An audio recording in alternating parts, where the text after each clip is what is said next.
For a lot of toy collecting Ghostbusters fans, we have wanted Hasbro to share their GB license with other toy makers so that we can increase the selection of GB toys on our shelves. And while Mego probably wasn't on the top of anybody's list, at least it's a step in the right direction. So how good is this Ghostbusters Mego 4-pack?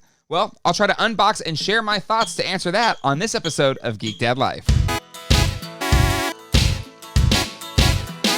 Hello everybody and welcome to Geek Dad Life. It's your host, Jay Glatfelter here. Like I said in the top of the video, I don't think Mego is the toy company any of us Ghostbuster fans really want to take on the Ghostbusters license from Hasbro. I think we would all prefer NECA to do something. Just please give us a real Ghostbusters toy line, or, Super 7 as well. Just something to give us some awesome characters on our shelves, because Hasbro is clearly avoiding doing anything with Ghostbusters if there's not a film or something driving the franchise that isn't just the toy line. What I do find funny though is back in the Mattel Ghostbusters days, they also went to the Mego well. Even though it was kind of an unofficial Mego release, we had first this Comic-Con exclusive set where you had the Citizen Ghost Peter, as well as just the regular Peter. The Citizen Ghost was a Chase variant, which was really frustrating at the time. It is a really cool figure. It's supposed to actually have like a voice box, which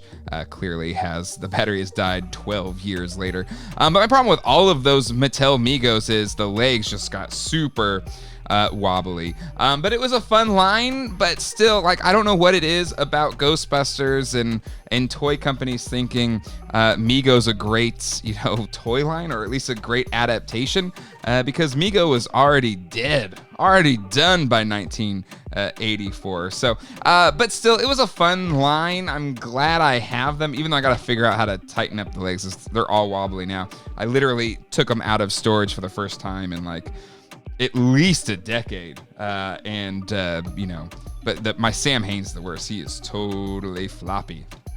But anyways, I have them here so we can compare to this set. The packaging is interesting for this set. It definitely is evoking the look of the original VHS box. Kudos to Tony Taylor Toys for pointing that one out to me. It is, I'd argue, an iconic VHS tape design. Actually, all the Columbia TriStar Pictures tapes had this red outline, but it worked perfect with the Ghostbusters VHS tape, and it was so premium back then. It was just completely encased in this little cardboard box. But for me, this was my first way that I interacted with the film, was this VHS tape, and I still have that original tape that I got for my 3rd birthday, and it is in beat up condition.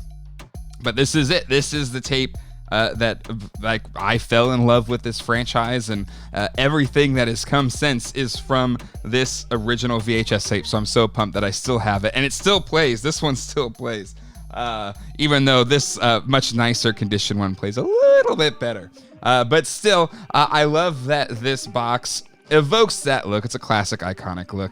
And so you have this Ghostbusters certified I Ain't Afraid No Ghost. Kind of has that Mego kind of kitschy box design, and we have some pictures of the figures that we saw when this set first listed on Hasbro Pulse, and some stills and pictures from the film. This is an outer sleeve that slides up to reveal more pictures, even though this is a picture from Ghostbusters 2, not the first Ghostbusters film. But this is an official Mego product. And, I dig that, again, Hasbro extended the license here to Mego, but really, Hasbro, you get in touch with somebody from NECA, get in touch with somebody from Super 7, make it happen. Make all of the adult collectors' dreams come true, and finally give us, a really good, real Ghostbusters toy line. I think that's what we all really want. But still, I'll take any Ghostbusters toys, no matter how they present them. And I think they're presented well here in this box set when you take out its outer sleeve.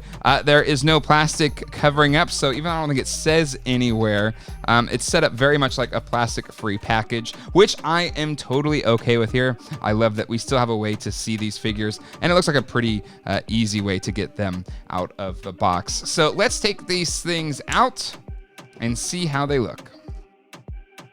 All right, so we've got the proton packs hidden here on the sides. I'm guessing we've got some PKE meters or something in this little box. All right, out of the package, they all have the same jumpsuit which is probably why they keep doing Mego Ghostbusters. You basically just have to give a different head sculpt, and then everything else can be the same, I guess, aside from the little name tag there. But again, the suit is of a much higher quality, even though this arm is a little stiff. Okay, so it's going the wrong way there. That's fine. You know, I've had friends that have had the arms break off and stuff like that, so I do want to try and treat it gingerly, if you will. The head sculpts are pretty good. They're kind of shiny. They're very plasticky, but they look pretty darn good. So, you know, if I bring in the Mattel RGB Egon, it scales a little bit smaller than the Mattel Mego-like RGB characters. But still, I really dig the head sculpt here. Again, this set was relatively inexpensive. I think it was $60-something. I'll double check that in a second. But all the head sculpts look pretty good, and the applications look pretty solid. The eyes look a little wonky in the camera here for Ray Stantz. They don't look as bad in person, so I'm kind of going cross-eyed trying to see that. And then let's see Pete. Let's see how he looks. Good. And then let's check out Winston. He looks pretty darn good as well. So far they are as advertised. All four of the guys look pretty darn good. All right, let's check out the Proton packs. They look fan-freaking-tastic. These look great. A lot of detail, a lot of nice paint applications here. They are not, I don't know, they're bigger than the, I'm pretty sure they're bigger. All right, I dug out my Plasma series, Peter, here, and yeah, these are scaled up, but they're probably using the same, you know, digital renders. They basically probably just upsize them a little bit because they follow the designs of the Plasma series Proton packs almost to a T. They're just slightly bigger. So that's probably, you know, part of the partnership here with Hasbro and Mego. They probably just use the same designs because they're practically identical across the board, just ever so slightly. But like at first I was like, oh my, did they just reuse it? Probably use the same digital file and then just, you know, I don't want to say printed them a little bit bigger, but just made them a little bit bigger. All right, let's see what's in this little white box right here. I'm guessing, yeah, we got some extra gear for our dudes. We got traps for days for everybody. A little bit different than the ones we got with the Plasma series figures. They were kind of hollowed out. You got 4 traps. You've got Ray's Ecto goggles, and then you've got a PKE meter for Egon. And that's it in a little box. All right, let's see how hard it is to put these Proton packs on the guys. Again, probably take a similar approach with the Plasma series. Just take off the side right there. Put them on. All right, it took some finagling. I turned off the camera because it literally probably took me 10 minutes to get all of the Proton packs on the guys. Similar experience to the Plasma series, if I'm being completely honest. The Proton packs are a pain in the neck to get on. But once you have them on, I think they look really nice. You know, again, this is not a series of figures that I was wanting for or really, I was like, I really would love some movie accurate Mego Ghostbusters. But now that I have them here on my reviewing table, I really dig them. I think they look really good. The head sculpts are solid. The jumpsuits look really good. All of the accessories, since they've utilized the Plasma series renders, look, I think they look fantastic. So, you know, overall, I think it's a really good set. I think it's a really good value. It's $70, $69.99 for this set. So when you divide that $69.99 by 4, you get about $18 a figure, which I think these, you know, feel like a really good value for that, especially, you know, with how pricing has gone for Hasbro as of late. But generally, I think it's a pretty darn good set. It's not perfect, but again, that's kind of Mego's whole thing. You know, It's kind of a little bit hokey, a little bit silly.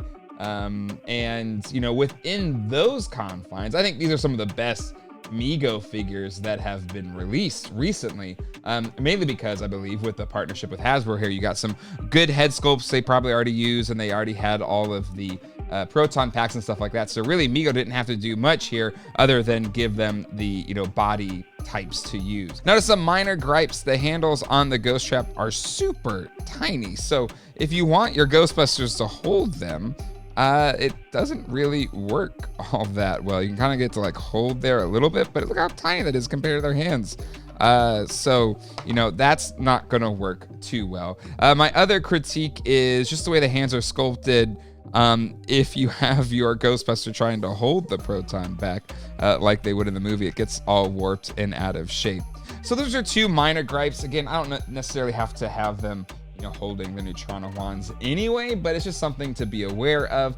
The other thing to consider is if you want these to stand side by side with your Mattel RGB Mego style figures, they don't quite scale together all that well. The RGBs are bigger. So yeah, they definitely scale a little bit different, and they don't quite mesh very well while they're standing side by side, but I think it's still kind of cool. I mean, not that anyone, I mean, how many people saved these RGB Megos? It was just me that kept them in my garage for 10 years until I needed to shoot this video, because I knew one day Hasbro and Mego would partner up to do a line of movie-style Mego Ghostbuster figures. No, but still, if you did want to see what they look like side by side, there you go. But overall, I think at $69.99, it's a really good set. It definitely gets the Geek Dad Life buy rating, but Hasbro, it's neat that you did this with Mego, but please call up NECA or Super 7 and let's get ourselves some proper collector line support